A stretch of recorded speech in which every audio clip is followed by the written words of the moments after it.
Жылымызда қалай жоспарлаймыз? Сәлем барлықтарыңа, менің есімім Нұртас, мен 2-ші курс, яғни ЕЗУ-да тарих мамандығында оқимын, мұғалімдікте. Жалпы бүгінгі біздің видеода жылды жоспарлау тақырыбында болады. Жалпы дәл қазір негізі жылғы жоспарлауды бастадым 2026-ға. 2026 басталып қойса да жоспарлауымда сәл аздаған мәселелер бар, сөйтіп ғана бастан жоспарлай іштедім. Дәл қазір мына жыл қорытынды жасап жатып идея келіп қалды, неге бір влог форматында жылды жоспарлау тақырыбында түсірмеске. Жоспарлау тақырыбы көпшілігіне қызық, және сол бір жоспарлау процесін түсіруге. Жалпы жоспарлау лагері алғашқы күн, жоспарлау лагері 12 күнге созылатын болады. Ол лагердің ішінде жалпы жылдық жоспарлау, 0-ден жылдық жоспарға дейінгі аралықты қамтиды. Жалпы бүгінгі видеода негізі жылдық қорытындылау тақырыбы болады. Алғашқы күн жылдық қорытындылаймыз 2025-ке. Арнайы белгілі бір техникалар бар, және соларды қолданып, және сіз де бірге жылымызды қорытындылайық. Тапсырма мынандай, бізде видео шығып отырады, мәселен кеңестер, жылдық қорытындылау деген секілді сіздерге тапсырма беріледі, және сізбен бірге, көрерменмен бірге бұйырса жылды бірге жоспарлайық, қорытындылайық. Сондықтан кеттік ендеше. Дәл қазір қасыма інім келді, Нұрбақыт, 11-ші сынып оқиды. Нұрбақыт, не отыр бүгін бізде, не отыр жалпы? Қорытынды? Жылымызды қорытындылау өте маңызды дүние. Ойбай! Жалпы идея кеше келді, жоспарлау лагері деген секілді бір өзімше бір жасайым деп ойладым, бірақ Нұрбақыттың да аздаған сәл жылдық қорытындыда немесе жылдық жоспарларда аздаған мәселелер бар екен, және сол бір мәселелерге тоқтала отырып, неге жасамасқа деген бір ой келді. Жалпы дәл қазір Нұрбақыт, қателеспесем қазір көрсетсең блокнотыңда, Нұрбақыт бізде жазды жылдық жоспар. Не жаздың қазір? Бүгінгі тапсырма? 5 сұраққа жауап бердік. Жыл қалай өтті? Бұл не тапсырма? Не туралы тапсырма негізі? Бүгін не туралы бүгін негізі?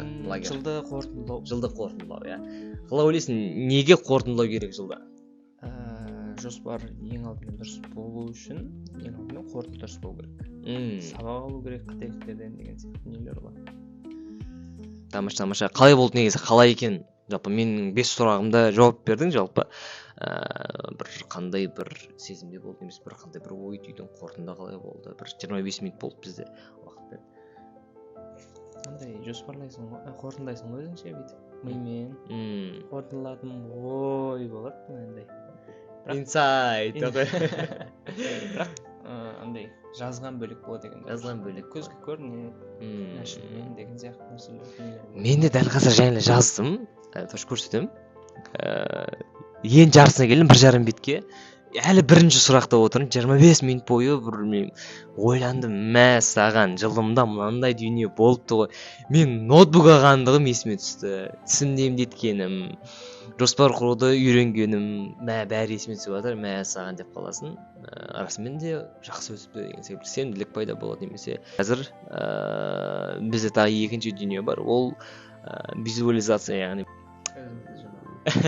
білмеймін, бір расымен де ішкі өз-өзіңе есеп беру. Абай айтады ғой, айына, жылына немесе аптасына бір өзіңе есеп ал деген секілді. Сондықтан көзді тас түнекке жұмып, өзімізше тек қана өзімізбен болып, және де жазған дүниелерімізді өзімізше миымызбен, жүрегімізбен қорытатын боламыз. Мен қинап жатырмын, Нұрбақыт бұндай нәрселерге негізі қарсы, негізі қорытындылау үшін негізі маңызды болып тұр негізі. Білесің пайдасын, тыңдайсың енді мен. Бұл айтпақшы Нұрбақыт ОБТ түлегі, егер ОБТ түлектер көріп жататын болса, Нұрбақыт созайықшы блогты. Жалпы кімсің? Адамсың. 11-ші сынып, биология, химия мамандық бұйырса жалпы медицинаға, Астана қаласына деген ниет бар. Сол қазір ОБТ-ға дайындалу барысында еңбек етудеміз. Тамаша. ОБТ түлектері болдыңыз, лайк басып қойыңыздар, арнаға тіркеліңіздер, бірге бұйырса грант жолында аянбай тер төгейік. Кеттік онда, Нұрбақыт, сен конспект жаза бер. Біз не істейміз қазір? Біз қорытынды жазатын боламыз қазір.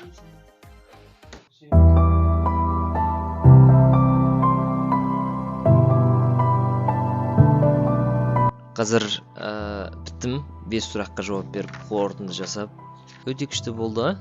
Жылымдын ар бир багытына байланыша жазып чыктым. Жалпы сурактар негизи корутун жасайт сурактар. Эң өбөлгө сурак ол жылым калай өттү. Просто оюңа не келеди, не сезиндиң деген секилде баардыгын жаза берүү. Жылым өтө күчтүү болду. Жалдын баасында 25 миң көт деген секилде бир настрой болду, бирок да bir жоспарлау дурус болмаган себептен эмес, бир жүйөлүү, бир накты бүгүнкүдей жылда нече түрлүү нерсеге бөлүп сол техникаларды билмеген себепти бир жоспарымды умутуп кеткендей болгон секилдими. Ден соолукка көңүл бердим, тизимдеп еттим, жаттыгууга бардым, түрк тили, агылшын тилин үйрөндүм, A2 деңгейине жетүү деген секилде өтө күчтүү болду. Өтө күчтүү агайлар, апайлар берди. Контент жасоо деген секилде дагыларды калыпташтырдык. Эң башысы бир бастоо енді контентті өте күшті болды. Осы ишрақ ментор болдық. Ишрақ марафонының түлектөргө пайдалы болуунда жоспар тууралуу айтуу деген секилде өтө күчтүү болду. Жалпы осы бір дүниелер жаздым. Әр этаптарды просто қалай өтті, не кылды, не кылдым деген секилде бір өзүңүзгө эсеп берүү. Одан кийин экинчи сурак, жыл ичинде не унамады деген сурак жазышу керек. Тапта турактуу окумадым. Өзгөлөргө жок деп айта алмоо деген секилде кателиктерим болду. Накты жоспар кура алмоо деген секилде эми сол секилде сол дүниелерди жасаңыздар өтө күчтүү. Кийин жыл ичинде не унагандыгын жазыңыз, кандай жетистиктерге жеттиңиз, кандай тусуңуз унады деген секилде. Мәселен, өзүмдө енді ден соолугума көңүл бөлдүм, ийгайын таптым, контент сүрө баштадым деген секилде мага унаган үйлөрдүн бири және ошомен күчтүү бактымын. 4-чү сурак, жыл ичинде не нерсеге шүкүр этем, не нерсеге рахмет айтасыз. Ден соолугубуздун аман болгонуна, элибиздин тыныч болгонуна, эгер студент болсоңуз стипендиядан куламаганыңызга, курска жазылганыңызга шүкүр этсеңиз болот. Жалпы бір үздіксіз даму жолында болғаныңыз үшін өте үлкен бір бақыт немесе бір өте керемет нығмет. Және 5-ші сұрақ, ол келесі жылы қандай қателіктен сабақ аламын? Қандай қателіктерден сабақ аламын? Мәселен, мен жылдық жоспарлау жүйесін жасағым келеді. Жалпы жоспармен өмір сүруге барынша. Және кеңес берем, жалпы 5 сұрақпен қорытындылауға блокнот алыңыздар. Мен сіздерге тоже осы жерде көрсетсем болады. Осы бір 5 нақты сұрақ. Осы сұрақтар бойынша қорытынды жасасаңыздар болады. Бізде қазір біттік, Нұрбақыт екеумізде блокнотымызға жазып уже 5 сұрақ, әлі айтқанда 5 сұрақ. 5 сұраққа жазу, шынайы жазу, уақытты арнаңыз, жарты сағатыңызды, 1 сағатыңызды арнаңыз қорытынды жасауға. Және бізде екінші, енді 10 минуттық қатыс, яғни өз-өзімізбен жеке болу. Дәл қазір бұйырса, не істейтін боламыз, Нұрбақыт? Медитация.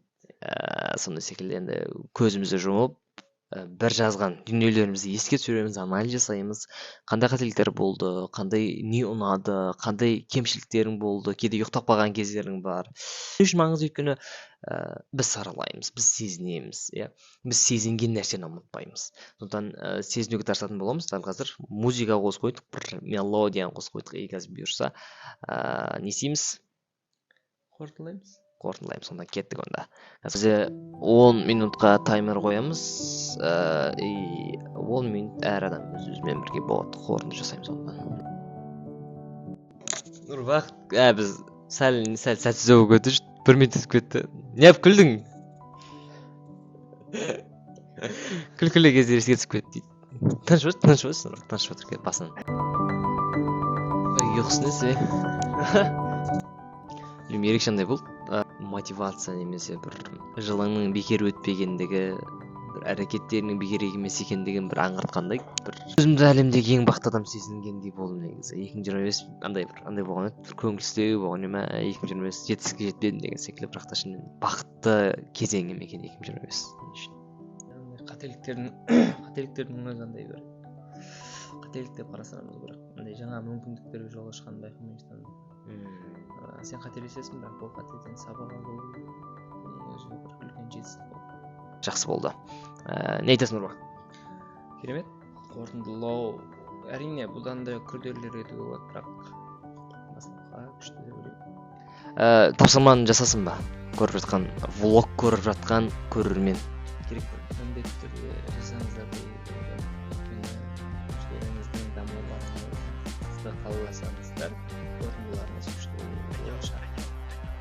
Сондықтан күніңізді жылымызды айымызды жалпы өмірімізге бір арасында бір тоқтап қорытындылап бәлки бақытқа бастар жол, жетістікке бастар жол бәлки қорытындыда шығар. Сондықтан қорытындылайық, бақытты болайық, арманымызға, мақсатымызға бірге жетейік. Кеттік онда. Жақсы, сау болыңыздар. Келесі бөлімді күтіңіздер. Қираттым. Бітті.